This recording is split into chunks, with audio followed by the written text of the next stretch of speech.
Mora conducts physician-led support groups, helping people live healthier, happier lives, free from chronic diseases like diabetes, hypertension, and obesity. And on our podcast, Health and Mora with Dr. Lori Marbas, we bring to you nutrition and lifestyle medicine experts and extraordinary guests to empower and inspire you with their knowledge and stories of plant-based lifestyle so that you can be your healthiest self. Welcome to the podcast. I'm Dr. Lori Marbas. Wow, I can't even say my own name today. We'll see. Let's try not to butcher my guests today. We're so excited to welcome back for a second time from Plant-Based on a Budget, Toni Okamoto. How are you? I'm doing well. I'm so looking forward to chatting with you today. I know it's been about 3-4 years since we last spoke. I can't believe the podcast, well, with different iterations, different names for the last 7 years. We're done though. This will be a Health and More, is it? It was Healthy Human Revolution last time we spoke, but I'm really excited about your new book. You've got a lot of stuff going on, but I really think it's important just to kind of share just, a synopsis of your kind of plant-based journey and what you'd like to share, because it's a nice story. So I feel like people should hear that. Thank you. Thank you so much. And again, a pleasure to be chatting with you. I really appreciate it. I started my plant-based journey way back when. It's been probably about 20 years since I first took my initial steps toward eating more plant-based. And at that time, I was running track, and my coach suggested that I stop eating so much fast food and so much processed food. And specifically, he wanted me to cut back on my red meat. He was concerned that I was getting sick after practice. And it was really shocking to me because I had never thought about food in a way that was about how it fueled me. It was all about taste and convenience and just getting me a full belly. And so that was really the very beginning of me understanding how food could be. And I had two different parts of my childhood before that. I grew up with my grandparents. My dad was a teenager when I was born, and he went to the Navy shortly after, shortly after full time. And so I lived with my grandparents, and my grandparents were retired. My grandpa was very involved in the Japanese gardening community or gardener community here in the Central Valley of California. So I did have access to fresh food, and my grandma did cook from scratch. But then I went to go live with my dad when he came back from deployment, and we lived the total bachelor life together. And we were eating things like canned chili and hot dogs and hamburger helper. And he was so busy. He had my younger brother, who's 9 years younger, and then me, and was working full time to give us a really great life. And so he really did his best. But that meant a lot of easy, convenient, and more processed foods. So that was the before what it looked like in my life. And then I just continued on. I really began to thrive as a runner. And I remember first telling my parents that I was going to be eating less and then no red meat. And they could not believe that God had forsaken them with a hippy dippy child like me. They were like, what did we do? How did this happen to us? And little did they know that in the years to come, I would be fully vegan. I'm curious, has any of your hippy dippy ways rubbed off on your family? Well, I celebrate all small changes. I am all about incremental small changes. And so every time my parents choose a plant-based meal when we're together, out of respect for me, or where they accommodate me, now it looks like at a meal, everything will be plant-based except the protein. So for Thanksgiving, I know I can eat all the sides, or when I'm going to breakfast there is a lot of stuff that I can eat because they're more understanding and thoughtful. And they also realize now, and they didn't back then, that this is not a phase in my life. This is my whole life. So they are much more likely to accommodate me now than ever before. And 20 years and so many books later. Yeah. Yes. Yep. I actually remember the change. It was Mm. when they came to visit me. I was working at a farm animal sanctuary, and they came to visit me at work. And I think it clicked for them that this was a whole lifestyle. It wasn't something that was about only food. It wasn't about a certain phase in my life. It was my future. And I vividly remember watching the wheels turn in their head and having them accept it. Yeah, nothing like an animal sanctuary to really bring home the message. I'm on the board of Love and Arms in Colorado. It's an animal sanctuary in the Boulder area. Yeah, it's such a lovely place. Yeah, absolutely. Well, that's amazing. So then tell us a little bit about the plant-based on a budget. Like, how did that get started, and what are the things that you've seen grow in the 20 years that you've been plant-based? I'm just so curious, for people who've done this for a long time, things that they've seen shift in culture and their own lives. So after I moved out of my parents, I became a vegetarian, and I didn't really know what that meant. I knew it meant not eating meat, but I didn't know that there was chicken stock or chicken and chicken broth. And I didn't think twice about picking the pepperonis off of my pizza. And so once I learned a little bit more about food in general, it helped me make a big shift in my life. And the real big driver of change was when I took an animal ethics course at my community college, and there was 1/3 of the course that was dedicated to animal ethics. And as extra credit, she suggested that we go to a veg club. So you just show up at the veg club, stay the whole time, and you get extra credit. I did it. I did not care about being fully vegetarian and then vegan. I did not need anything more than the extra credit, but I really, really loved it. It was so cool to meet like-minded people who were my age, who had similar obstacles, and I kept showing up. And then we visited an animal sanctuary, and I watched people who faced similar struggles, who were on a budget, who were culturally tied to their food, who didn't have a lot of resources like cooking equipment at their house, and yet they were still trying this plant-based vegan thing. So I said, if these people can do it, I can do it too.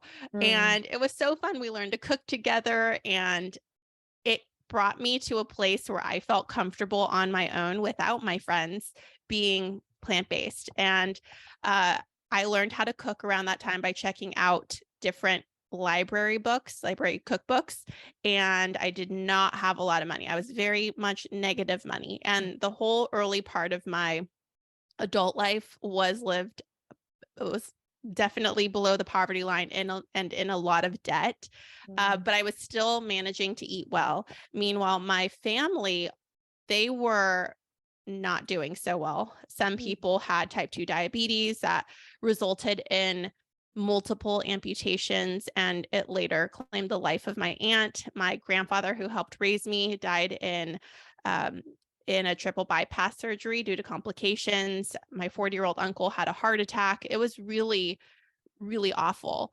And when you're in that position, you feel like, oh, gosh, I have to do something. And I started compiling my family's recipes on plantbasedonabudget.com.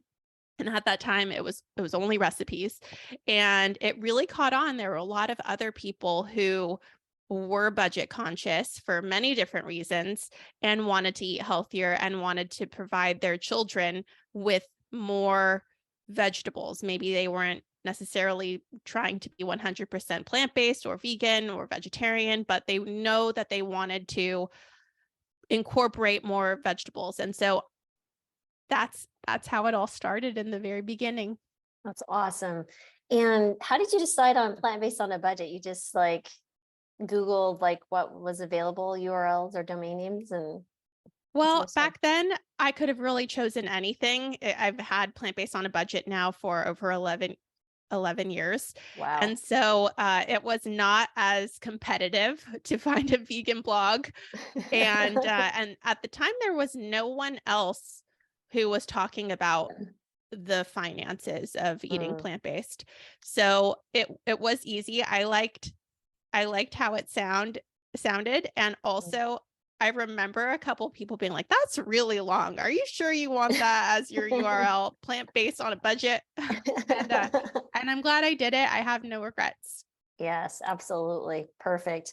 And so then what was the starting point of the first book? And then tell us a little bit about all the books and everything you're doing, then we'll land where you are with your new book that's coming out March 7th. Thank you. Okay.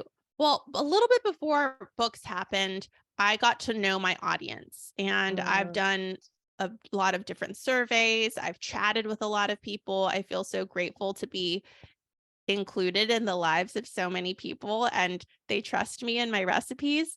But one thing that I found early on is that recipes aren't enough. So many people don't know how to go grocery shopping and stay disciplined, and how to put different meals together in a week that complement each other and use the same ingredients, and don't have you buying all of these ingredients that have nothing to do with all of these ingredients in this recipe. So I started meal planning for people. And around that same time, this was about 2013, there was something called the SNAP Challenge, which showed celebrities and government officials and YouTubers and how they were eating with the allotted amount of government assistance for food.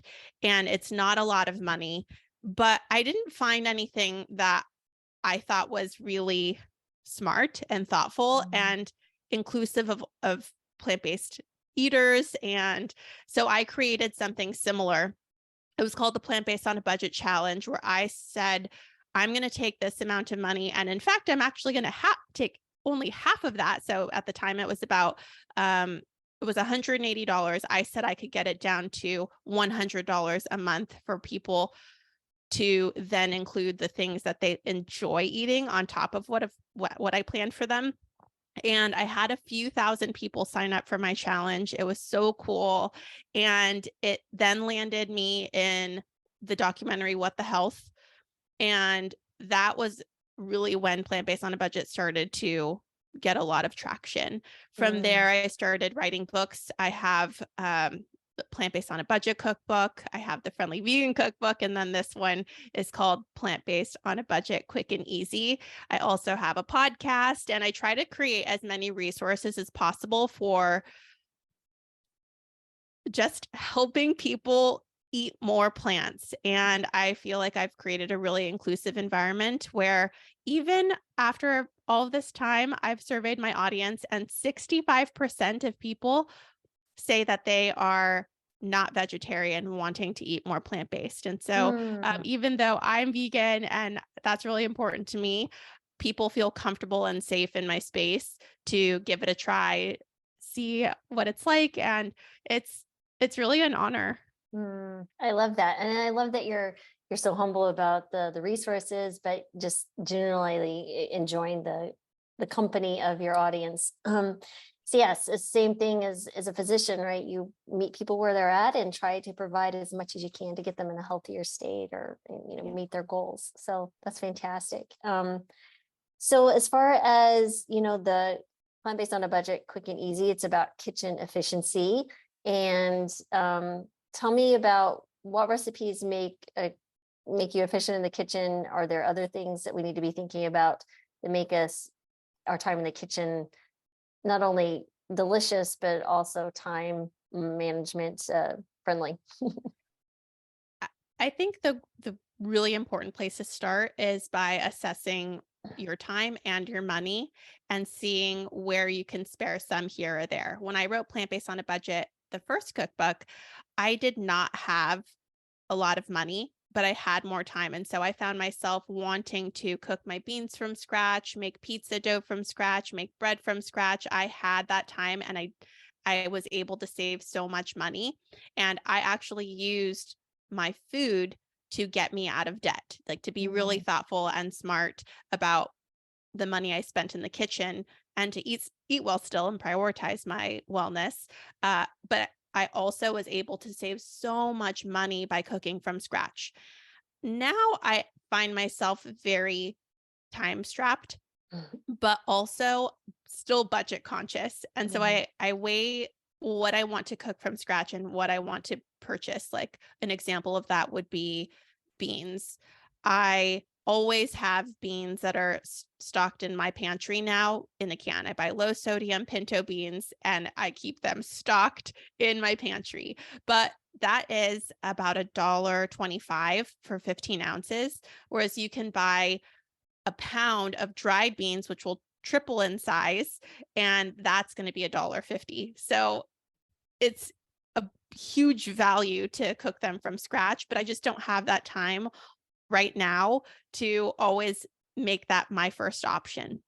So those are the types of things that you're going to want to consider when you're assessing how much time or money you want to invest into your food. And then meal planning. That is something I will sing from the mountaintops forever. It has saved me personally so much money, but I've also watched it help countless people as well. And when I talk about meal planning, it can really look in many different ways. And this is something I cover in the book. There are people who are very, very, very into meal planning and meal prepping. They have color-coded spreadsheets, and everyone knows exactly what and when and how they're going to be eating for the week. That's not me. I'm a very lazy cook, and my style of meal prepping is a mix and match bowl style where I'm doing a grain, a protein, vegetable, and a sauce. And some of those can be store-bought. I'll have maybe store-bought baked tofu or store-bought canned beans for my protein. Or if I'm really feeling like I have time, I'll make a big batch of lentils or split peas or something like that. Then vegetables, you can go buy fresh vegetables, you grow fresh vegetables, or you could buy bags of chopped, pre-washed vegetables that are frozen or fresh. So it really depends on your time and how much you think you can realistically put into your meals throughout the week. And for sauces, I make my own sauces, but you can also buy different dressings at the grocery store. There are a lot of healthy options. And then grains, my go-to is definitely quinoa because I have a pressure cooker and it is cooked in 5 minutes. And you can't go wrong with that. It's such a good time. Uh, it's such a short amount of time. Yeah, absolutely. Definitely. So what are your favorite sauces that you like to make? Because I feel, I've talked a lot about the similar thing. I'd like to grains or bean, vegetables. And then the sauce, I feel, makes it from Indian one night to Mexican the Yes. next night. It's all the same. And what are some of your favorite homemade sauces that you include in your new book? I love a good peanut sauce. I like a good peanut sauce because you can do so much with it. You can put it in a stir fry, you can make a noodle dish. And I like noodle dishes a lot, but I grew up eating top ramen and I still use instant ramen noodles sometimes. They are super affordable for people who are on a tight budget, and you can mix in tons of veggies and tofu and a nice peanut sauce and make it a more elevated meal. No longer are we just using that like high sodium packet. We can toss that out and still have an affordable, delicious, inexpensive meal. So peanut sauce. I love a tahini sauce. So good. And that's something that you can flavor in many different ways. I love a cashew cream that you can make a little bit sour or you can make sweet. Those are very versatile as well. What do you put in your peanut sauce? I have two versions. I have the dressing version that's got some vinegar, but the one that I make the most often without vinegar is this. It's peanut butter and soy sauce, garlic cloves, water to thin it out. Sometimes I'll throw in some ginger if I have it on hand. Then sometimes if I want a tang, I'll put in a little bit of rice vinegar and sriracha, definitely. Mm. And I keep it pretty simple. Okay, awesome. And do you ever add like little maple syrup to sweeten it or anything else, or do you tend to like the more savory? I have, but my husband is like I would call him a very, very healthy eater. He does not eat sugar, oil, or salt. And so Gotcha. when we do things, I usually make the big batch that doesn't have those things. And if I want to add it, I add it in just a little bit in my own portion, my own Perfect. serving portion. So then let's talk about tahini because tahini is so versatile, but it does have a very distinct flavor. So how do you change the flavor profile on your tahini dressings or sauce? I make it very, very similarly as I do to peanut sauce. So I use a lot of those same ingredients, and that I probably would add a little bit of agave. Gotcha. Gotcha. And so what are your, besides the quinoa, which you mentioned, and your pinto beans, so what are some of your favorite recipes that you really enjoy or utilize a lot in the newer book? Um, I really have been loving this casserole that is mhm. chili on the bottom and then cornbread batter baked on top of it. It's really Oh, hearty and I'm always cold. So it's a nice meal to comfort me and it's really cozy. I I also have been liking when I'm in the kitchen, double batching on something and then using that same recipe to make something totally different. So you can make mm, chili one night and serve it with some brown rice and some cilantro and fresh chopped onions on top. And then the next day you can turn it into your leftovers into a small cornbread chili casserole and mm. have a different dining experience. Wow. So I love chili because I grew up in New Mexico and all sorts of enchiladas. That was fun. I feel like that's kind of where culturally speaking, I am white and American, but I grew up in a very Hispanic rich environment. And so I love those foods and taking those recipes that were handed down generation to generation and turning them into healthy plant-based was one of the things. So what do you recommend for patients? So that's how I refer to people, to individuals who are looking at your book and saying, okay, but I come from the Middle East or I come from somewhere else. How do I take my traditional recipes and make them healthier? Where do you begin to do that? Is there any across the board things that are very helpful or replacements or something? Well, I know that when I created the recipes, I am culturally Mexican. I grew up with in a Mexican American community and with my dad who's Mexican American. So I really love those flavors and they're so Mm. comforting to me. So I did in this new cookbook include some recipes that I really love, like something called sopa de fideo. It is like a angel hair pasta dish that is broken up. The angel hair pasta is broken up and it's kind of soupy with a tomato Mhm. base. And I put in black beans and onion, garlic, and zucchini and it's very hearty and delicious and so cozy to me when I eat it.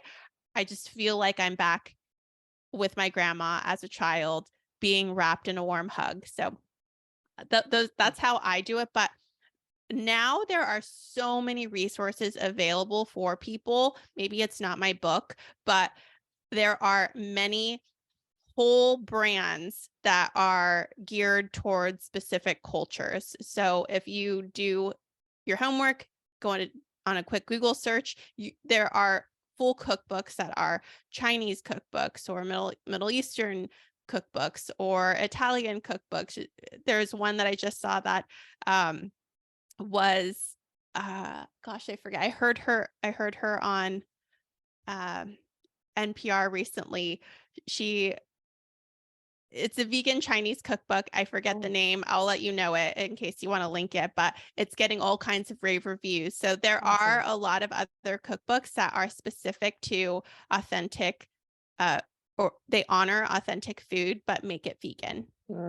That's great. And so, as far as when someone goes shopping, what are some of the ways too? Because you were mentioning buying bulk dry ingredients and, versus canned. And is there anything else in the shopping experience that we should be looking at or staying consistent in the healthier aisles? Like, is there anything on label reading or anything like that that you'd like to recommend? I do. First, make your grocery shopping list and come full. Don't come hungry, because that will lead you to many impulsive purchases. And also understand that when you're at the grocery store, there's a lot of marketing designed to get you to buy impulsively. There are beautiful colors, there are big giant sale signs right when you walk in and at the end caps and near the register. Those are often paid placement, and you want to be just conscious of it. And if you see a big sale for canned beans, for example, you're still going to want to go to the canned bean section and make sure that you're getting the best deal. And don't look only directly at eye level. Just search the whole bean section, and likely it'll be the store brand, and you're going to look for price per ounce.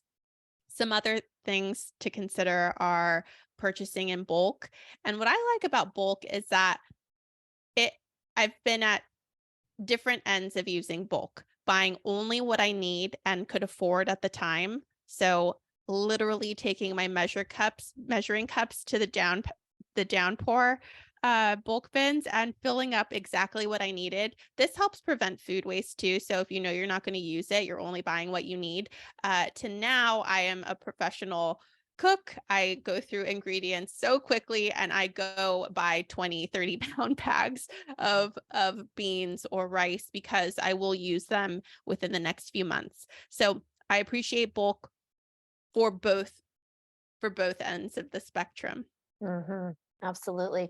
And so what are some of your favorite grocery stores, at least familiar with those in California? Well, I want everybody to not dismiss any grocery stores that seem unassuming on the outside. Maybe they don't look like they would be the most plant-based friendly, but that doesn't mean that's true. And one example for that for me here in California is a store called Winco. It is a big warehouse grocery store, and it just doesn't look like a very inviting place. But when you go in, there are aisles and aisles and aisles of bulk bins. And the bulk bins have really high quality ingredients, like they have Bob's Red Mill in the bulk bins, and they're much, much, much cheaper than if I were to go to Whole Foods. So I like to go there once a month and put in my big grocery order, where I'm buying things like frozen produce or onions or dried ingredients that are going to last me the month.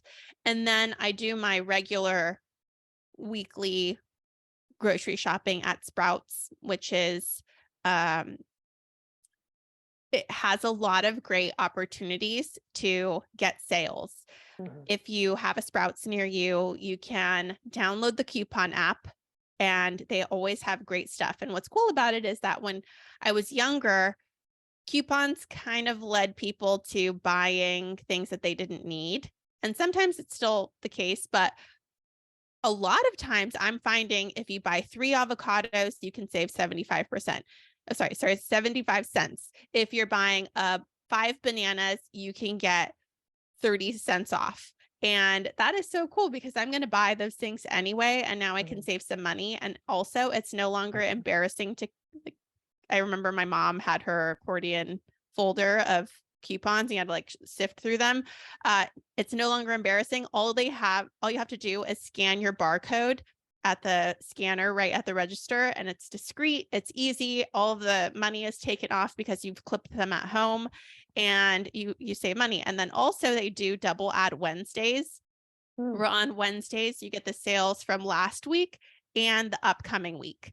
Oh, wow. And so if you shop on Wednesdays, but get to know your grocery stores, see what ways you can save money there, and check out grocery stores that you're skeptical about. Just walk in quickly, do a tour, and maybe you'll love it. So is Winco like Costco, where you have to have like a membership, or is it just walk in? Yep, Oh, you wow. just walk in and Okay. get to save a lot of money. I have not been in a Winco. There's only two of us at home now. All the kids have left. So that was a transition, is not cooking for growing people anymore. So I was like, my husband's like, why do you keep buying so much? And I'm like, I don't know. I can't stop myself. So there's that piece too, as planning for different sizes. So your recipes, are they easy to manipulate for numbers or decrease for just one person? Yes, all of those things. I lived by myself for a very long time. I cooked for myself, and now I cook for two, but really I'm always batch cooking. Mm. So I'm doubling or tripling a recipe so that I can have leftovers, and it's really simple. My recipes are made to save money, which means there are not a lot of ingredients in them. Mm. I have them structured in Plant Based on a Budget, Quick and Easy, my new cookbook, in 3 sections. I have the written recipe. That is going to be very simple. Then I have optional additions and swaps. So if you don't have kale, but you have spinach, you can swap that in. Or if you have all of these spices on hand, which can be a little bit expensive, but I know that people keep a lot of spices stocked in their pantries. If you have those on hand already, I would add these amounts to make it even more flavor packed. Mm. And then the other part of it is I keep blank lines and my tips so that people can write in their own changes to my recipes. That's how I learned how to cook. I used recipes as guides. I turned non-vegan recipes into vegan recipes. I went to the library and checked out books, and I was on a tight budget. So if I couldn't afford the $6 spice jar, I replaced it with one of these things. Mm. And I want people to play with their food and to feel empowered to switch things up and not rely solely on what I've provided for them. I love that idea. I like the spices that come mixed, like a Oh Mexican yeah. mix, or Oh because yes. then that you don't have to buy the individual. You'll, Go ahead. I was going to say, you'll see that in my cookbook, especially with taco seasoning.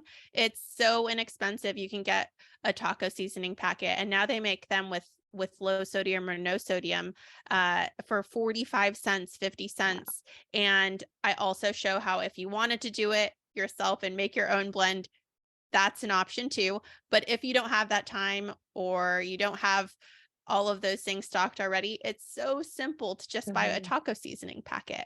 Yeah, absolutely. So that's definitely time and measuring out the individual. But I know sometimes, even if I make my own, I'll make a little container of the combinations of stuff that I'm utilizing a lot, because I don't have to measure it out each time. Um, One of my other favorite things is soy curls. Do you use soy curls? There's I something about soy curls. I just love them. I wish I was in my kitchen right now, because my husband and I went on a trip maybe 2 weeks ago, and there was this restaurant there that used soy curls, and soy curls are old school. If you've been vegetarian for a long time, and my husband is, I think he's been vegetarian for nearly 30 years. He has been loving soy curls for a very long time. But now with all of the other stuff, he had forgotten about him until we went to this restaurant. And yesterday we got this big giant box, and I was like, what is in this box? And it was like bags and bags of bulk soy curls. So I am about to start really loving soy curls because we have so many of them. They're so versatile. Oh my goodness. Because I will buy, when I had the kids at home, I'd buy like the larger box, but now I try to I think I get 6 bags at a time, thinking about doing 12 at a time. But we're eating them almost daily, if not, at least 3 or 4 times a week. But I put them in all sorts of things, and their soy is so good for you, health wise. I just love it. That's awesome. But another question that often comes up is, well, what can I do, for my family who is, because not everyone in the family necessarily is plant-based. So we have folks who are refusing to eat strictly whole food plant-based, and there's others, and they're like, I feel like I have to make 2 meals. Any thoughts or suggestions to help people who are kind of dealing with mixed palates in the family? Well, I mentioned that's my house. It's very different because we're both plant-based eaters, but he is much more strict than I am. And I showed one workaround, which is make something that is more bland and then at the end flavor it. So what that would look like is if I do a pasta and a more bland sauce, then he will take it and add in a bunch of the stuff that he likes. I also, when I'm cooking for both of us, I don't use oil because he doesn't eat oil at all. So I We would don't use say oil either. Yeah. the base would be pretty plain, and then you can add to it once you go your separate directions. We actually do this on pizza night too. We like to make our own pizza. We'll have the same dough, but then all the toppings are different. I would not mind putting vegan cheese on mine, but he would put nutritional yeast on his, and Yep. he would put soy curls on his. So that's what his would look like. Soy curls on pizza is the whole. All right, that's the next try, because you can crumble these before you rehydrate them. I use them like in chili. I love chili, so I put some. Oh my goodness, chili and the soy curls. Anyway, tacos, you could crumble them and then rehydrate them, so it's almost like a meaty texture. It's so easy, guys. I should buy stock in Butler. Perfect. And then as far as what about, because I know I've done some things on helping people join work in the kitchen. I almost feel like there's a flow as well. And one, food waste is a big thing. What are you utilizing your leftovers for? But like storage of food, that also will help, retain the life of your food. Like, do you have any of those tips, or where maybe things should be placed for the feng shui of the kitchen, I guess? I don't know. What would be your suggestions there? I cover this a little bit in my book, especially the food storing of greens. Before I knew how to store them properly, I remember my husband called our home the place cilantro comes to die. Like, you would bring it in the door and it would just wilt and be sad and soggy. And so learning how to store my herbs and understanding that it's not a one size fits all was very helpful. We'll say cilantro like a bouquet of flowers. I'll cut the ends, put it in a glass of water, keep it in the refrigerator. You can put a bag on top if you want to. But spinach, on the other hand, or basil, I store them in an airtight container with paper towels on each side. So it's not a one size fits all, and you have to do a little bit of research. I tried to lay out as many as I could in the book, but there are so many different types of produce and different ways to store each of them. So, and one thing I do want to highlight is that you could just simply toss things in the freezer too. Like, there will be a bag of spinach in the freezer in the refrigerator, and I don't have time, and I see it's starting to get a little bit wilted. I'll just take that whole bag and drop it in the freezer, and I'll get to it when I get to it. And that prevents it from going bad. It prevents me from wasting my money. And it works just as fine in a stir fry or a smoothie or a soup. And it didn't require me to stop what I was doing, store everything properly. If I don't get to something, I'll just toss it in the freezer and get to it when I get to it, and know that it's not going to expire. So yeah, recently, about 2 weeks ago, my mother-in-law got ill. So my husband was already in Washington State. So it's a 1,000-mile drive because I have our dog. 60-pound dog's not going to fly and on a plane. It would not be a good situation. So I drove, and I had that same situation, right? I have these things. I like to buy the bagged, already cut vegetables with the like teriyaki sauce or something, and I throw in soy curls, and I also have my favorite teriyaki sauce I either make, barbecue sauce, whatever. So I threw those in the veggie or in the freezer, and when we came back, I was like, they work out great. And the nice thing is when you freeze, like, I like to get the baby spinach or the baby kales. I'm not like a big fan of the bitter and, tearing them off Yeah. the stem and just that. Anyway, but they crumble and you can actually get more greens in your smoothie when you crumble frozen, stuff those greens in there. But yeah, anyway, those are some of the fun things. But you're absolutely right. The freezer is a very, very helpful thing to utilize. Any ideas or suggestions on, let's say, leftovers, right? So if someone has some leftovers, I know we're doing batch cooking, but I know, like, for instance, cooking at dinner and then taking it for lunch, and any across the way, like, things that you think about big picture wise anyway. Absolutely. I tried to put as many freezer instructions as I could for recipes. So if it was possible, I did it. And I was very surprised in my recipe testing how many things can freeze. Usually you think of like soups and lasagnas and things like that, big casserole dishes, but I was freezing burritos and all kinds of breakfast foods, and it's awesome to have those things ready to go for you and have them be hearty and filling, and also get you by after a long day of work. If I remember, I had an hour and a half commute each way. And if I didn't have something waiting for me at home, I would make an impulsive decision and just go to Chipotle and get a burrito or something like that.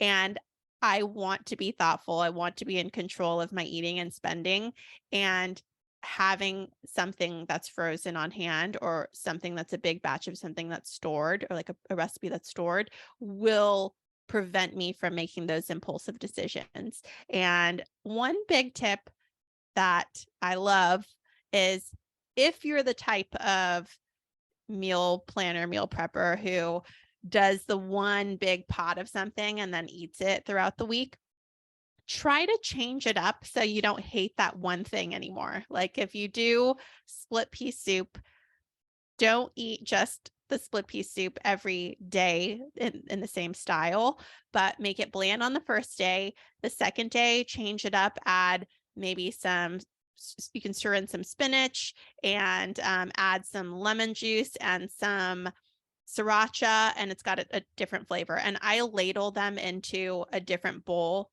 So I keep the main pot bland, and then the next day I ladle it into a bowl. Then the following day, I will do some nutritional yeast to give it a cheesy flavor, or maybe some hickory smoke to give it a smoky flavor. Then, how by the end of the week it gets very condensed and no longer soupy. I'll serve that over brown rice and have it more of a porridge. And so there are a lot of ways that you can switch things up to have a different dining experience and not hate the meal that you first started off eating. No, those are great ideas. So I have some questions, because you're cooking for someone who's also very, the SOS-free diet, because I don't use oil, and I've just adapted over the last 11, 12 years to do that. What do you use instead of, like, let's say, butter or something to that? Can you talk a little bit about some of your substitutes? Mm-hmm. I use in baking, I go with applesauce. Applesauce is pretty good. The conversions are not always exact, so you have to play with it. And the more you do it, the better and more comfortable you'll be finding those conversions that go with this type of recipe or that type of recipe. Like, we'll say bread versus pancakes or something like that. And then for my savory food, I usually saute in water or vegetable broth if I want a little bit more flavor. And with my books, I have 100 recipe testers that I work with, and every recipe is tested 5 times. And I have such a diverse group of people working with me. Some people eat fast food for lunch and then make my recipes for dinner, while other people are very strict, never eating oil or salt or sugar. So I want to make sure that my recipes will be appreciated by both types of people, and I try to include the tester feedback as much as I could throughout the recipe. So if someone is oil free, they said, this is how I do it in my kitchen. Or if someone has a big family, and I had some testers who were like very Midwestern, whose families really love their meat and potatoes. They said, this is how I added in some crumbled tofu for that meatier texture to this recipe for my family to enjoy. And so it was really cool incorporating feedback and having the testers' tips featured throughout, because surely there are other people who have a similar experience. I know, I love that, because, we can do our best to think about, this is a perfect example of, let's say, a physician who's taking care of a patient. We may make, thinking we're being thoughtful in our assumptions about what that patient needs or wants, but we don't know until they tell us, or, Right. We can walk in their shoes, which we can't always. And so I love that you're providing opportunities for those with very different lifestyles or different palates or different circumstances to share in your knowledge, because it's like they're getting a book written by 101 people, you and 100 testers. So that's fabulous. Thank you. I actually took that same concept, and that's how I started my podcast, the Plant Powered People podcast, because I don't have so many experiences. And one that comes to mind immediately is, you asked earlier, what if you feed different palates within your home? And that's to a very small extent my situation, but some people have very, very dramatic differences within their own home. Their children don't want anything to do with the food that they're now making, or their spouse is not supportive. And so we have people on the podcast who have those experiences to share how you can overcome those. And it's so different me to say that, who has no experience with that really, where someone who lives it every day, and it could be overwhelmed, but still has overcome that obstacle. Yeah, no, because I'm licensed in all 50 states in DC. I have seen a patient in every single state of this country. And what was really fascinating was to see how they overcame even different geographical locations. So it's not even what's in their home, but what's available. So I had patients in Wisconsin, rural Vermont, in the far reaches of Alaska, who were really making this happen because they made a choice. So the common thread is someone just said, I'm going to make this work, and they find ways to make it work. And so I love that you're providing opportunities for other people to open their minds. It's like, I can make this work. I just have to think outside the box, maybe. So that's a lovely way to approach anything. 100%. Thank you. It's really interesting how many different lifestyles are making it work. We've heard from people who have restaurant jobs where they serve people meat every day and still choose not to eat it, even though they get a free meal on hand. They're choosing to have the chef instead put something different together for them, even though it's an extra step. Oh yeah, I mean, I've talked to people who have literally were, young children, like in their tweens or teens, and decided to go vegan because of animal ethics in their own home, where their parents were like, no. And, that it really takes some fortitude for some people. So it's really fascinating to see what people are doing. And I applaud all their efforts. Every movement we can make towards eating more plants on your plate it's always a good thing. So, well, I promised we'd keep you at the hours, including our time talking before we started, but where can we find your book? Where can we find out more about you? Of course, we'll have all the links, but I'd like for people who are just listening, if it'll stick with them. You can find my book at Plant-Based on a Budget cookbook.com, and I am at Plant-Based on a Budget across social media platforms. Awesome. And I'm assuming they'll also be on Amazon and other things there, other platforms. Yes. I'm sorry. Oh, your I understand what you're saying. But yes, my book is available anywhere you buy books, and I have a ton of different links on Plant-Based on a Budget cookbook.com. So they can all go there, see where the links are. Excellent. So that's fantastic. So thank you so much for your time, Toni. And is there any final words you'd like to share with the audience?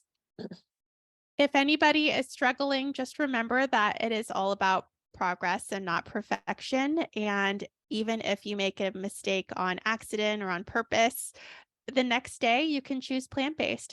It's not an all or nothing thing, and it'll only benefit you in the long term. I echo everything you just said. So that was wonderful. So thank you again for your time. Everyone, check it out. You won't be disappointed. It's a lovely person and a very lovely book. So thanks for listening. Thanks for watching, and I hope you enjoyed that video. Before you go though, please hit the subscribe and alert buttons so you don't miss out on any of the amazing content we're working so hard to provide you. We upload a new episode of Health and More with Dr. Lori Marbus every Friday. Now, if you'd rather listen to the podcast, you can find us on all the major platforms such as iTunes, Google Play, SoundCloud, and even Spotify. If you're looking for amazing resources to help you start and sustain a plant-based diet, exercise, recipes, or anything wellness, we got you covered there too. Because at Mora, we actually provide physician-led support groups to help people live happier, healthier lives free of metabolic disease. Don't forget to check out our website at mora.com, and thanks again for watching.